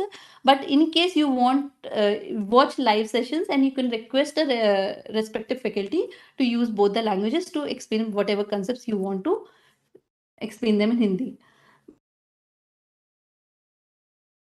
Is first time adoption of India still important for coming examination? Yes. See, in every examination, we don't get question on India's 101, but it does not mean that 101 is not important, or it is still not important, or still important. I don't understand why you have used this language. It earlier it was question appeared for on 101, and it is not appearing from last two examination. It does not mean that the importance of that particular standard is being reduced. It is basically, there are 35 standards mostly which are going to appear in examination, and questions we don't have 35 questions in the exam. So definitely some one or the two standard will be left out in one particular examination, but it does not mean that it will be left out every time. So if it has not appeared in past two examination, then there's more probability of asking this particular question or this particular standard in this examination. So every standard is important, and this is the USP of CA examination. And what is USP is unpredictability. Unpredictability is the USP of CA examination. Students study everything, still they are not able to do it, because they don't know which standard is important in which particular examination. Anything can be asked within that particular syllabus.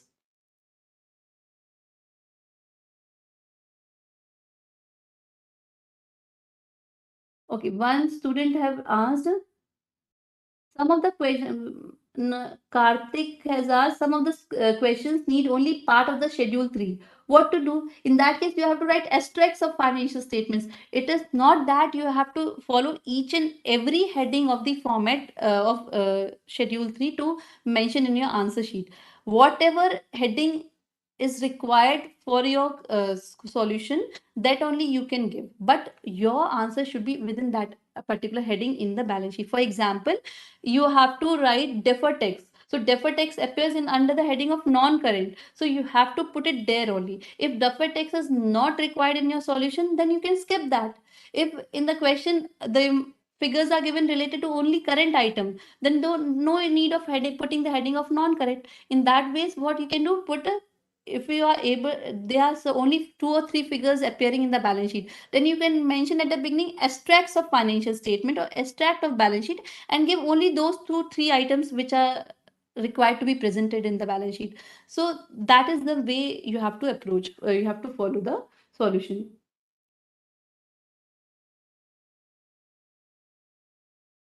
Okay, Sumit is asking, I exercise and play every day, 1 hour in morning. It energizes me for entire day to achieve target. Yes, exercise is very important to it generates oxygen it generates oxygen to your cell, which helps you in more active day. So it is really necessary and good that you're following this regime.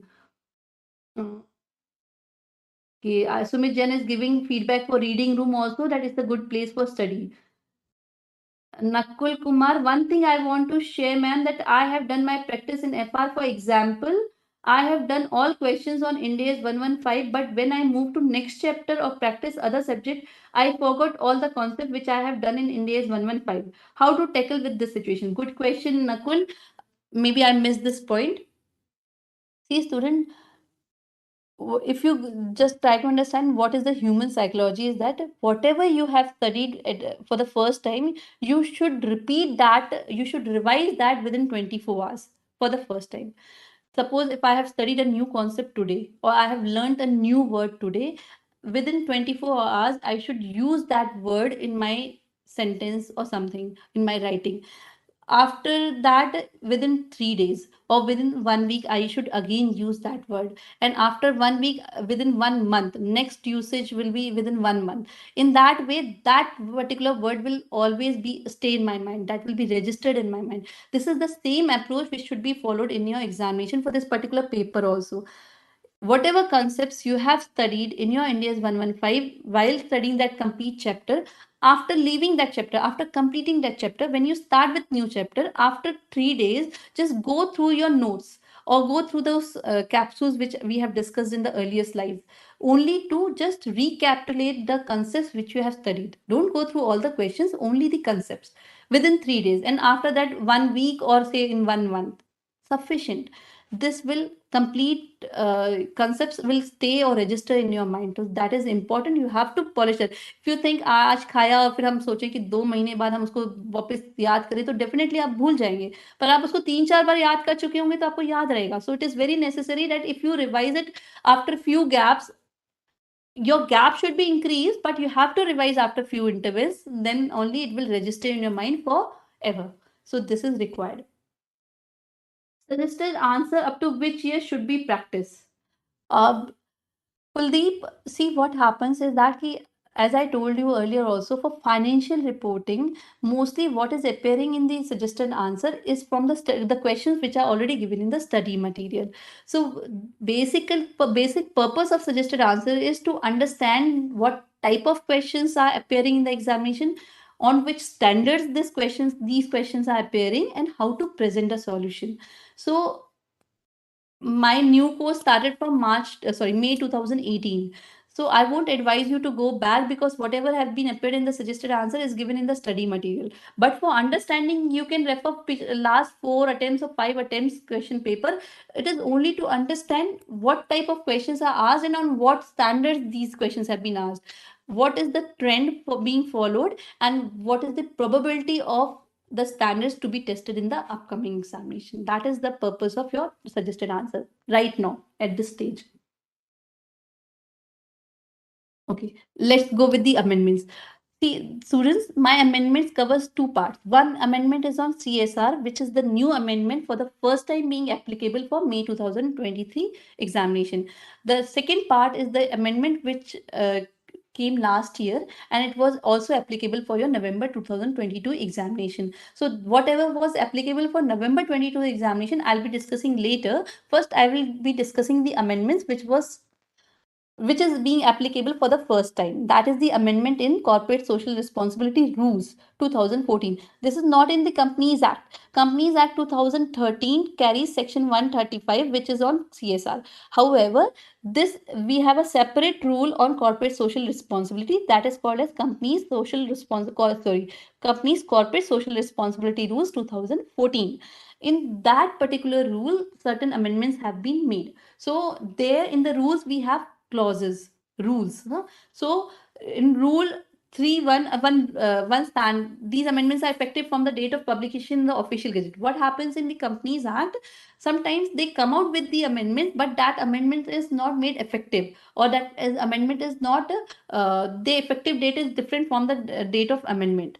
So now we are talking about the effective date. These amendments which have been notified by the MCA, they are effective from 20th September 2022.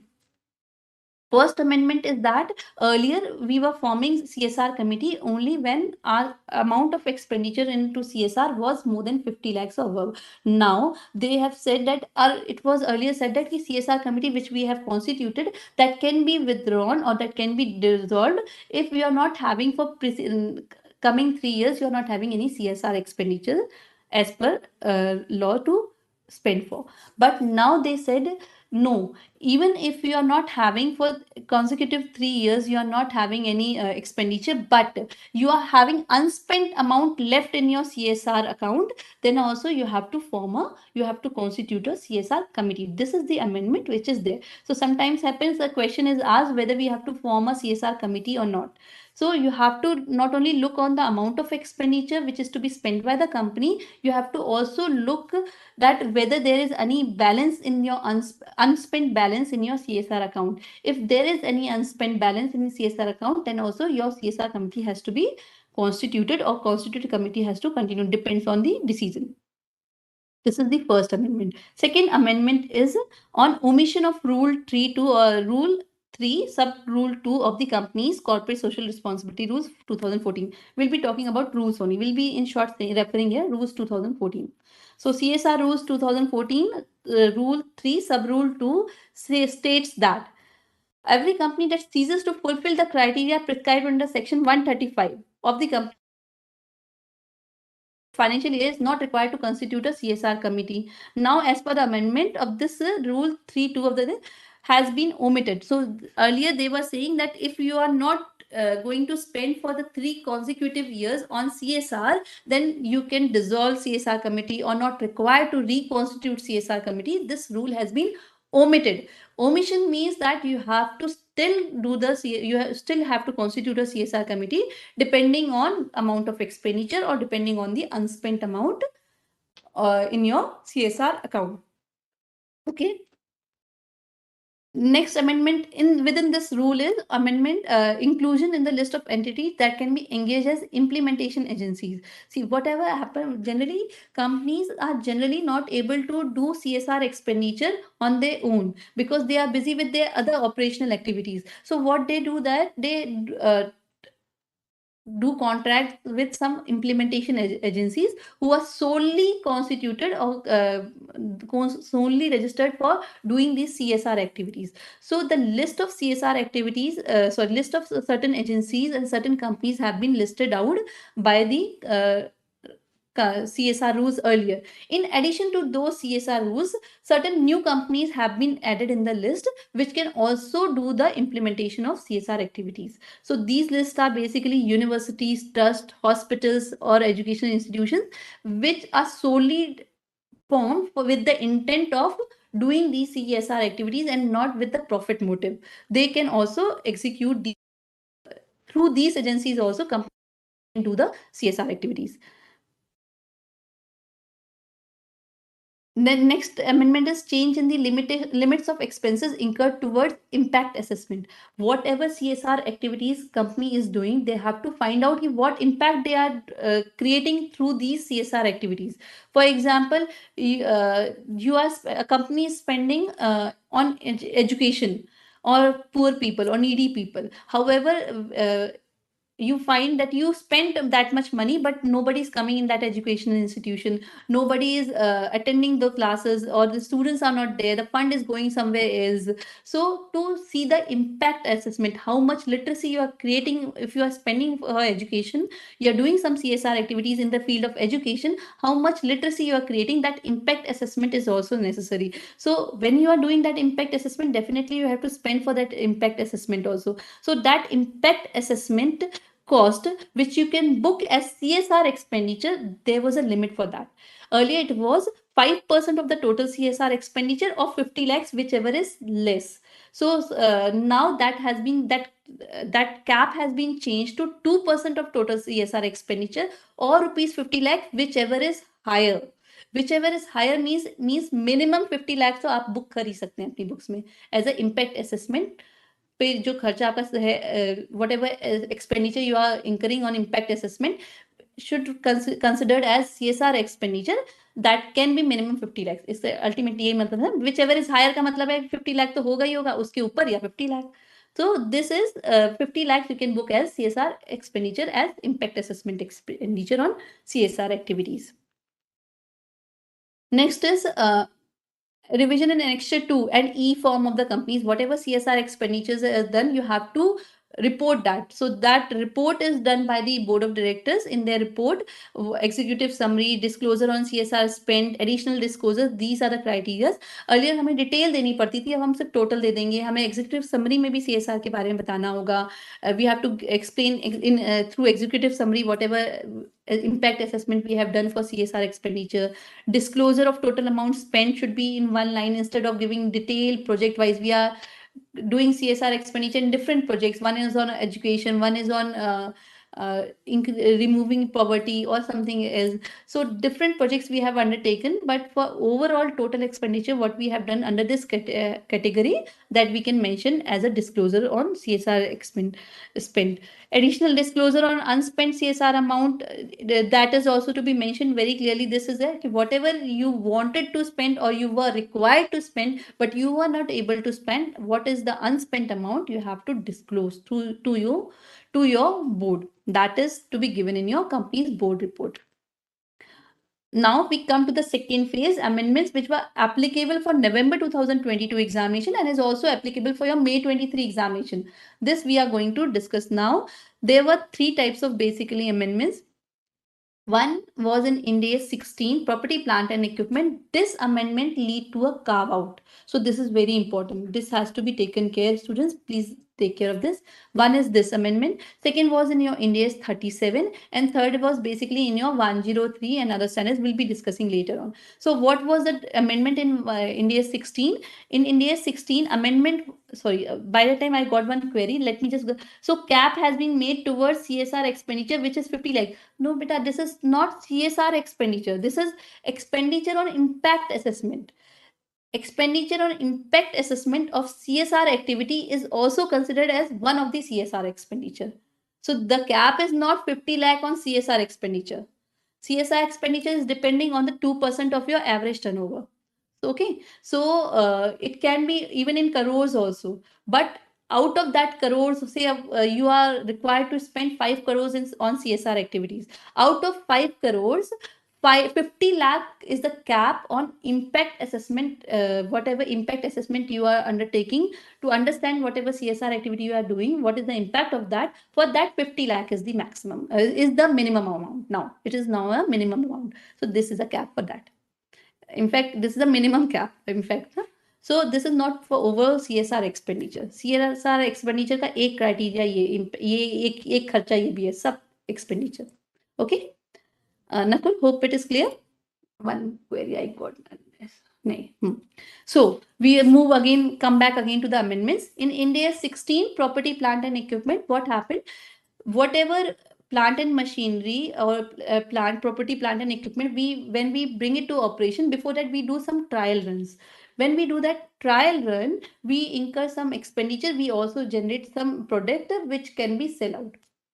Now, those products which are generated or produced during trial run, they what is the accounting of that? So amendment was done that whatever the produce which you are generating or producing during trial run, that the cost of that will be reduced from the total cost of that property, plant and equipment, from the total cost of that particular asset.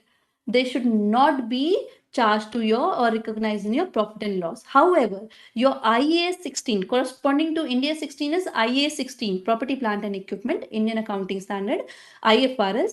There they are saying that that has to be charged to P&L. That should not reduce from the cost of the asset. That should not be deducted from the cost of the asset as per IAS. But our India says, no, you have to reduce the cost of the asset because it is not put to use. It is tested, it is on trial run, the asset is not ready to use, it's not put to use. Therefore, whatever you are earning from that particular asset, that should reduce the cost of asset rather than charging to P&L. So this is the amendment.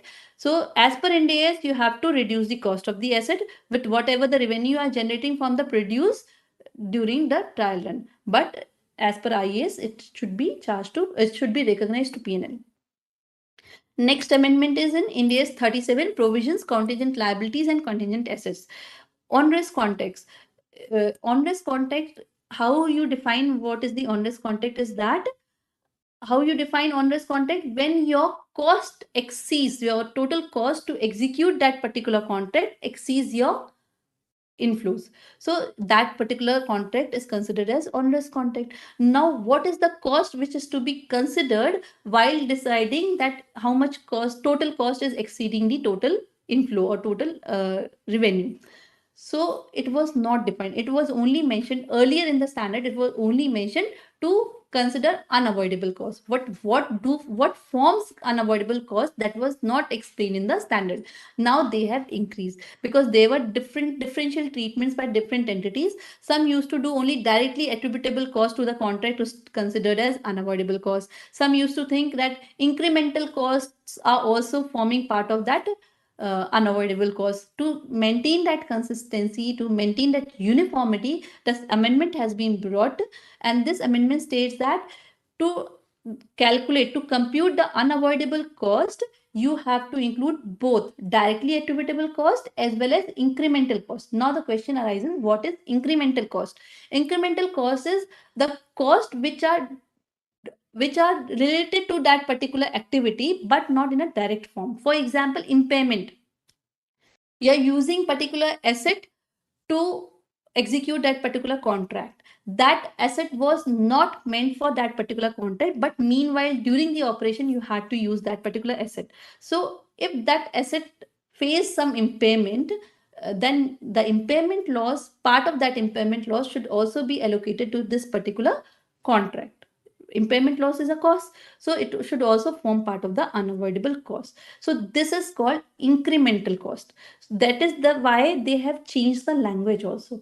Earlier it was said assets dedicated to the contract. They said now no, it is not only dedicated to the contract, there may be certain assets which are used other than which are dedicated to the contract. So they used assets used in fulfilling the contract. They may be purely dedicated, or we can say specific asset, or general assets also. So the language has been changed to assets used in the fulfilling the contract. So on those assets, if any impairment losses is there, that also part of that impairment loss based on the use of that asset in the contract, you can include in the incremental cost. So your unavoidable cost includes two parts.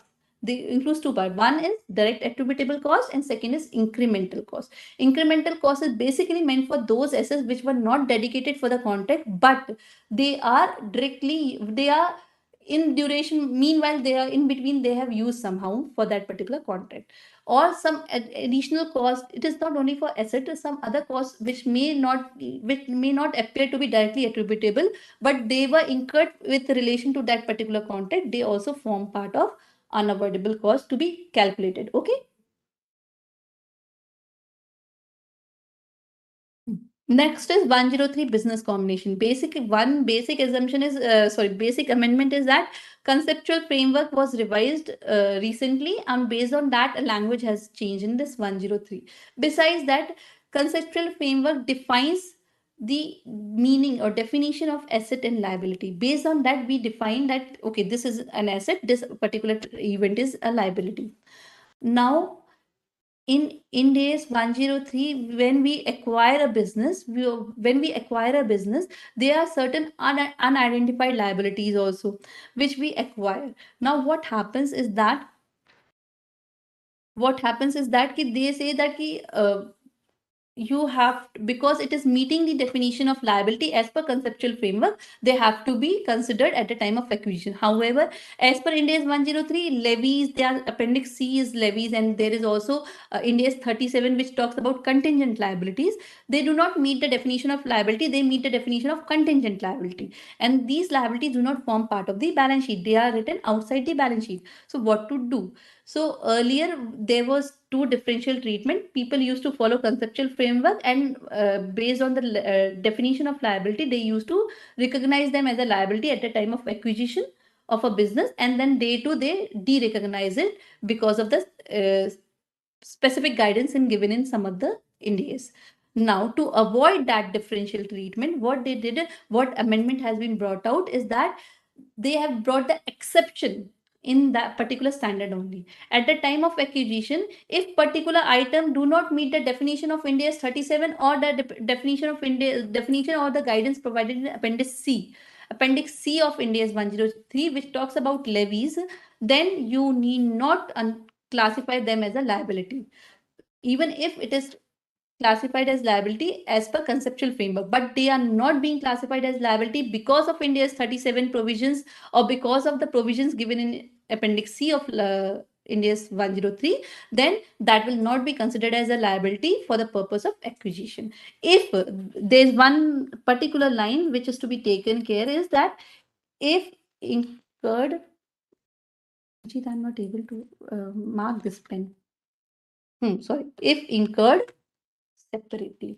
This is to be taken if incurred separately rather than. See, I'm just reading this again. Therefore, to resolve this implication, Ind AS 103 has been amended with regards to recognition exception for contingent liabilities and levies by inserting para 21A to 21C. An exception has been added to the requirement of para 11 of Ind AS 103 for liabilities and contingent liabilities that would be within the scope of Ind AS 37 or Appendix C if incurred separately rather than assumed in a business combination. If they are not assumed in a business combination, they have been incurred separately, then they do not form part of the liability as per conceptual framework. Then we have to see the definition we have to see the guidance given in Ind AS 37 or Appendix C of 103.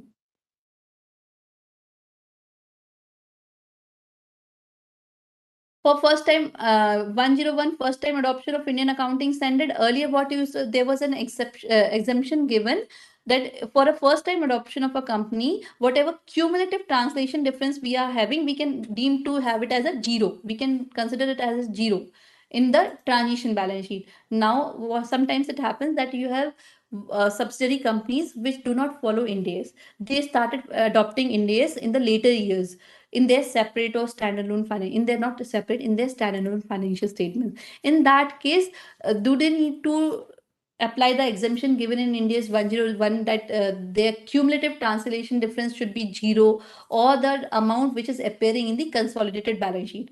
So subsidiary has two different amounts. So in that situation, 101 has given the amendment, has come out with the amendment where they have stated that subsidiaries can opt for the balance which is appearing in the CFS. CFS means if holding company has already started implementing Ind AS in earlier years, and they took a zero as cumulative difference, but cumulative translation difference, but now they started having balance. That balance is appearing with respect to subsidiary. Then subsidiary, when adopted Ind AS 101 for the first time, instead of going for zero, they can take the balance which is coming in the CFS in their consolidated financial statement with respect to that particular subsidiary. They can take that balance. That is the option given. 109, financial instrument. In financial instrument, financial liability is derecognized when it is extinguished, which includes exchange between an existing borrower and lender due to differential or substantial modification in terms of the contract. So what happens when we are derecognizing or when we are extinguishing particular financial liability, which includes exchange between an existing borrower and a lender? In that case, what we have to do is to, due to differential or substantial modification in terms of the contract. So how to compute that substantial modification?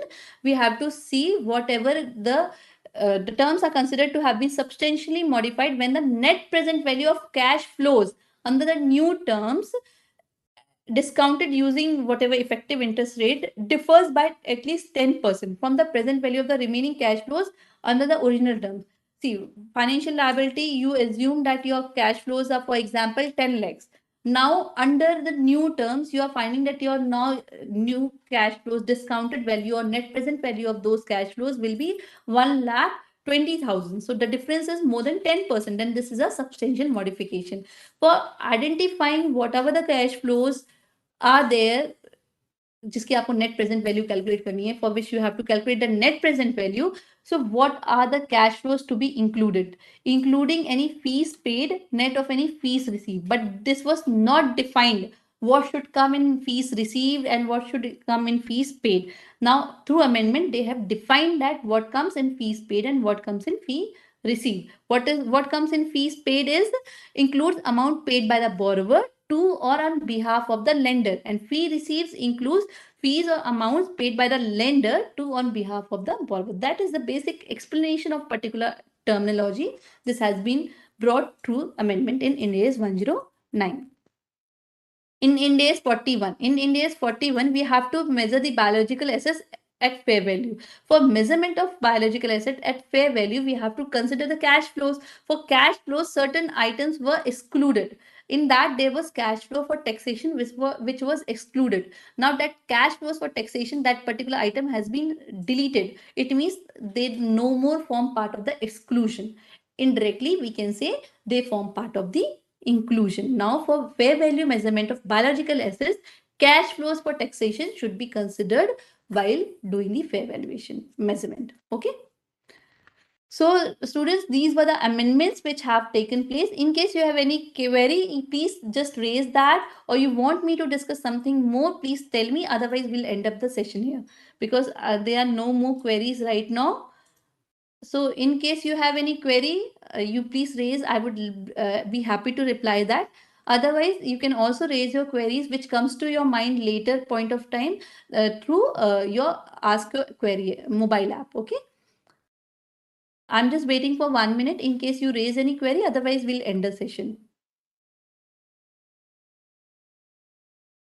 Those students who are going to take uh, group 2 also, and they are appearing, they have in their elective, they have appeared, they have chosen GFRS, then they can again come back to us because we will be again having a session in the second half for GFRS also. So the tips which we'll be sharing for GFRS, they can attend that.